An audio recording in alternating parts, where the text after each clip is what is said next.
हाय। इस इस वीडियो में हम पढ़ेंगे impact of political ideology on public policy. Public policy के ऊपर किस तरह से पॉलिटिकल आइडियोलॉजी का इम्पैक्ट पड़ता है, ओके, असर पड़ता है। ठीक है, ये हम इस वीडियो में पढ़ेंगे। देखिए, political ideology have two dimension. Political ideology के दो डायमेंशन है, पहला है गोल, दूसरा है मेथड। इसका क्या मतलब हुआ कि कोई भी पॉलिटिकल आइडियोलॉजी जो होती है उसके कुछ गोल्स होते हैं, ठीक है। और दूसरी चीज क्या है, उस गोल्स को अचीव करने के लिए वो कोई मेथड यूज करते हैं, ओके। तो ये दो डायमेंशन होते हैं उनके पॉलिटिकल आइडियोलॉजी के। पहला ये कि हर पॉलिटिकल आइडियोलॉजी का कोई गोल होता है, दूसरा उस गोल को अचीव करने के लिए वो कोई मेथड यूज करते हैं, दैट इज सेकंड डायमेंशन। तो ये हो गई पॉलिटिकल आइडियोलॉजी के दो dimension, that is goal and method. अब गोल से हम क्या समझते हैं, इसमें यह बताया गया है कि how society should be organise is related to the goal. तो पॉलिटिकल आइडियोलॉजी ये सोचती है कि सोसाइटी किस तरह से ऑर्गेनाइज होनी चाहिए, ठीक है, ये उसका गोल है। ठीक है, वो ये मतलब अपने हिसाब से बनाना चाहता है कि सोसाइटी इस तरह से ऑर्गेनाइज होनी चाहिए, ओके, या सोसाइटी किस तरह से ऑर्गेनाइज होनी चाहिए। ठीक है, ये डिटरमाइन करने की भी क्षमता मतलब वो पॉलिटिकल आइडियोलॉजी अपने पास रखती है, ओके। वो ऐसी सोच है उसकी उसकी आइडियोलॉजी है ये, okay. And method are the most appropriate way to achieve this goal. और इस गोल को मतलब सोसाइटी किस तरह से ऑर्गेनाइज होनी चाहिए, इस गोल को किस तरह से वो अच्छी तरीके से मतलब अचीव कर सकता है, that is the method. What type of method that can be use, okay, to make the society well organise, okay. So that is the method and the goal of the political ideology, okay. So few political ideologies, जैसे कि ये सब कुछ political ideologies है, okay. Different countries के अंदर different political ideologies use होती है। जैसे डेमोक्रेसी हो गया, मेनली इंडिया के अंदर डेमोक्रेसी आइडियोलॉजी यूज की जाती है, ओके। नेशनलिज्म हो गया, लिबरलिज्म, ये सब सोशलिज्म, ये अलग अलग टाइप की पॉलिटिकल आइडियोलॉजी है जो डिफरेंट डिफरेंट कंट्रीज में पाई जाती है। In addition in addition to two dimension, जो हमने दो डायमेंशन देखा, goal and method, ideology is compose of four basic characteristic. तो जो आइडियोलॉजी जो होती है पॉलिटिकल आइडियोलॉजी, वो मेनली कंपोज होती है फोर बेसिक कैरेक्टरिस्टिक्स से, जो कि कौन सी है, liberalism, conservatism, okay, libertarianism and populism. ये मेनली फोर कॉमन आइडियोलॉजी है जो कहाँ पाई जाती है, यूनाइटेड स्टेट के अंदर पाई जाती है, okay, United State of America के अंदर पाई जाती है, apart from those who identify themselves as moderate. अभी देखिए, at the international level many nation adopt such particular ideology which are quite vague and unambiguous, okay. इस तरह की आइडियोलॉजी बहुत सारे नेशन ने अडॉप्ट की है अपने देश के अंदर, ओके।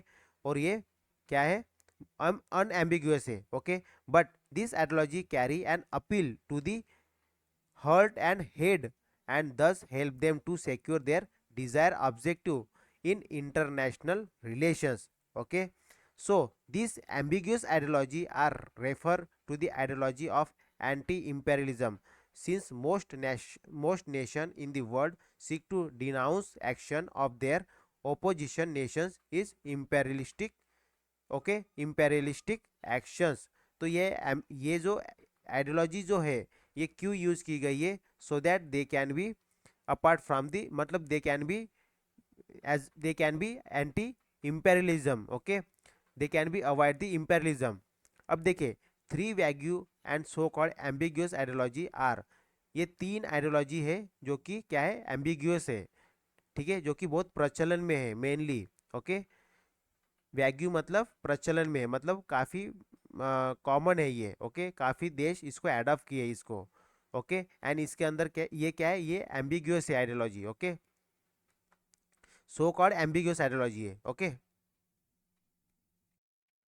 तो ये कौन सी ideology of national self determination, okay, ideology of United State, ideology of peace and human right. तो ये कुछ एम्बिगियस आइडियोलॉजी है, ठीक है। मतलब अभी ये कोई स्पष्ट अस्पष्ट है ये, ओके, मतलब ये कोई इसमें अभी भी क्लैरिटी नहीं है, ये आइडियोलॉजी में कोई क्लैरिटी नहीं है, ठीक है। तो ये कौन सी जैसे नेशन सेल्फ डिटर्मिनेशन, कोई स्टेट अपने से ही कोई चीज़ को मतलब मान लेता है, ओके, खुद डिटरमाइन कर लेता है कि ये चीज़ अच्छी है, ओके। देन यूनाइटेड नेशन की कोई आइडियोलॉजी है, then ideology of peace and human rights की। So this are some of the three, okay, ambiguous ideology, okay. अभी इसको हम डिटेल में समझते हैं। देखिए, giving an example of Pakistan political ideology, it is believe by some that Pakistan is Pakistan is arguing for national self-determination and freedom struggle for justifying its support for terrorism operating against the people of Jammu and Kashmir. Now it's a union territory. जो पाकिस्तान है वो कौन सी ideology use कर रहा है? National self determination, मतलब वो खुद ये खुद वो डिसाइड कर रहा है, ठीक है, कि उसकी आइडियोलॉजी इस टाइप की है करके, okay. So by giving the means मतलब वो क्या कर रहा है, ये ये mainly freedom struggle for justifying support, वो सपोर्ट दे रहा है किसको? टेररिज्म को, ओके, टेररिज्म को सपोर्ट कर रहा है, ठीक है। तो ये अपनी आइडियोलॉजी खुद बना रहा है mainly, okay.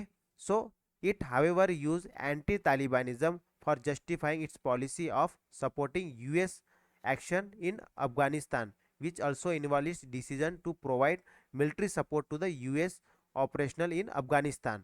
The USA has used the principle of non-proliferation for justifying its decision to attack and acquire Iraq.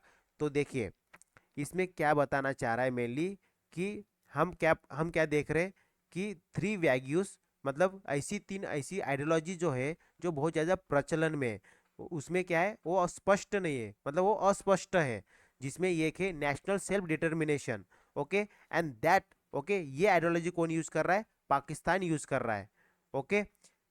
आगे बात समझ में, ये कौन यूज कर रहा है? पाकिस्तान यूज कर रहा है। क्यों, कैसे ये समझ में आ रहा है? पाकिस्तान, क्योंकि पाकिस्तान ये टेररिज्म को सपोर्ट करते हुए वो क्या सोचता है कि मैं जम्मू एंड कश्मीर के लोगों के हित के लिए काम कर रहा हूँ, जबकि वो मेनली टेररिज्म को सपोर्ट कर रहा है।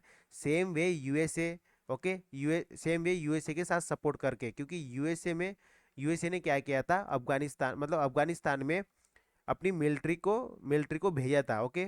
लेकिन उस मिलिट्री को कौन सपोर्ट किया था? पाकिस्तान ने, ओके। वहाँ पे एंटी तालिबानिज्म, ओके, कॉन्फ्लिक्ट चला था, ओके, बाय द यूएसए ने एंटी तालिबानिज्म, ठीक है, ये पॉलिसी यूज किया था कि तालिबान को हटाना है वहाँ से, okay, in Afghanistan, and that is supported by the Pakistan. So mainly हम क्या पढ़ रहे हैं इसमें कि किस तरह से कोई भी देश, ओके, मतलब अलग अलग टाइप की आइडियोलॉजी यूज करता है, ठीक है। तो हम ये देख रहे हैं इसमें जो पाकिस्तान है ये कौन सी आइडियोलॉजी यूज कर रहा है? नेशनल सेल्फ डिटर्मिनेशन, मतलब वो खुद डिसाइड कर रहा है, ठीक है, और खुद बना रहा है अपनी आइडियोलॉजी, ओके, जो कि मेनली क्या है? आइडियोलॉजी एम्बिग्यूअस आइडियोलॉजी है। So from this example it could be deduced that policies of the opponent are criticized as policies ignoring the interest of the world peace, okay. Even when a nation is engaged in a military action or intervening in the affairs of another state, it attempt to explain and justify its action as a necessary course for strengthening a cause of durable peace and stability in international relations. This was done by the USA during Gulf War in 1991 and continue to be done so even now in the 21st century Iraq and Afghanistan, okay. Hence ideology is used by nation for concealing the true nature of the policy which pursue behind the mask of pronounce peaceful intervention and for attacking the goodwill and support the people from every corner of the world. तो फिर इसमें आता है US की, okay, United state की ideology. तो United state की ideology में क्या है? सॉरी, इसमें आइडियोलॉजी आती यूएसए की, ओके। यूएसए जो है यूनाइटेड स्टेट ऑफ अमेरिका, ये अपनी आइडियोलॉजी कैसे यूज कर रहा है? वो पॉजिटिव वे से यूज कर रहा है, मतलब इसमें तो इसमें तो क्या कर रहा है? ये सेल्फ डिटर्मिनेशन खुद की बना रहा है। कौन? ये पाकिस्तान। यहाँ पे जो यूएसए है, यूनाइटेड स्टेट ऑफ अमेरिका, वो पॉजिटिव इंटरवेंशन कर रहा है for the peace keeping, okay, शांतता बनाए रखने के लिए, इस देश के अंदर शांतता बनाए रखने के लिए वो कुछ अपनी पीस कीपिंग फोर्स रखता है, ठीक है। जहाँ जहाँ पे डिस्टर्बेंस होता है उस कंट्री के अंदर पीस कीपिंग फोर्स रखता है। तो इस तरह से वो अपनी मतलब आइडियोलॉजी बना रहा है for the positive intervention. Okay, मतलब अच्छे काम के लिए जो यूएसए है, ठीक है, यूएसए जो है अच्छे काम के लिए मिलिट्री भेजता है। ओके, तो इससे क्या हो रहा है, वो भी एक टाइप का self, okay, self determination, okay, self determination उसकी भी आइडियोलॉजी, लेकिन उसकी क्या है, पॉजिटिव नोशन में है, एंड पाकिस्तान की कैसे निगेटिव नोशन में है। Okay, so does political ideology affect public policies. तो जो पॉलिटिकल आइडियोलॉजी क्या पब्लिक पॉलिसी के ऊपर असर करती है। Does political ideology affect public policy, do government follow the ideology demand of their electorate and do they respond? If there are ideological shift at the individual level, political ideology seem to be relevant for guiding specific policy decision. Okay, especially in the state economy relation, the role of the government in regulatory, the relation among the individual firm and the state. For example, more leftist ideology imply a favor for state intervention and policy which are more in line with the preference of workers, for instance, employment protection. On the other hand, liberal or right ideology hold the opposite position, even it confronted with the some problem. The policy response derived from different ideology are different, as a case in point when faced with the financial crisis in 2008. Different ideology learning offer different solution to the crisis, and in the practice some government engage in stimulus programs and other in the austerity. Okay, so different ideology used by different country for their own objective, to achieve their own goal and to fulfill their own wishes. Okay, so the underlying closeness between citizen ideology and public policy is that individual level ideology can be aggregated into political ideology. It also expresses itself by voting in election, by which citizen ideology is formally translated in the partisan composition of the government. Then government of the certain ideology learning introduce certain policy, more government intervention in the market. Okay, in the case of left government, different ideologies on the input side will be translated into different policy input, maybe even political outcome. Shift in the ideology of citizen should precede shift in the public policy of the elected government. Does government of the different ideology learning actual different in their policy? The question is whether political ideology does indeed affect public policies. तो देखिए mainly क्या है इसमें, individual political ideology में also affect policy by passing the electoral processes, the median voters, okay, voters theory as mentioned by Anthony Don predict that policy pursued by both left and right wing government, okay, converge toward the median. So in the end this policy may not differ that much regardless of their political ideological label. If the electoral shift to the left, he will witness a more left inclined policy regarding of which party is in the government. This is not only true for the two party system but also system where coalition of the parties, a left bloc, right bloc, compete and in turns occupy the political offices.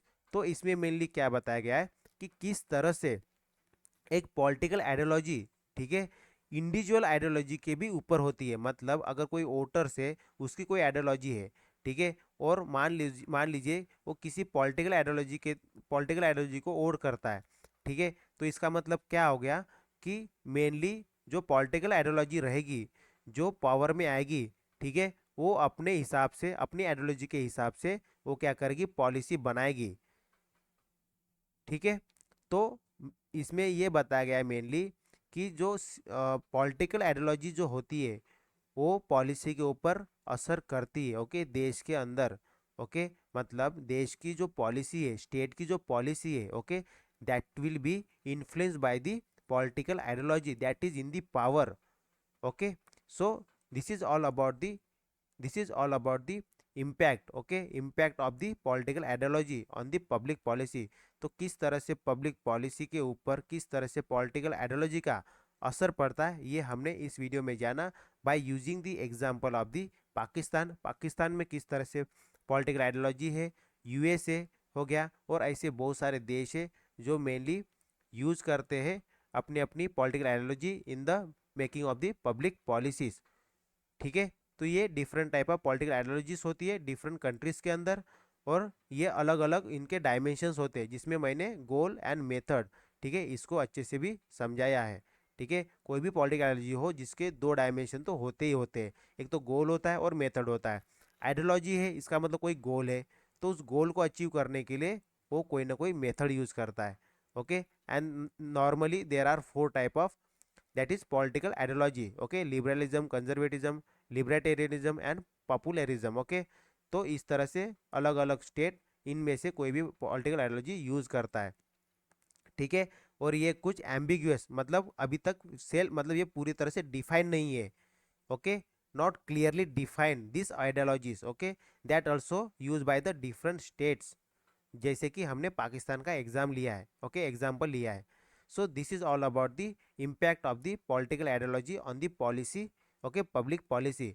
अभी next video में हम क्या पढ़ेंगे, popular political ideology and public policy, okay. So that's all for this video, thank you, bye bye.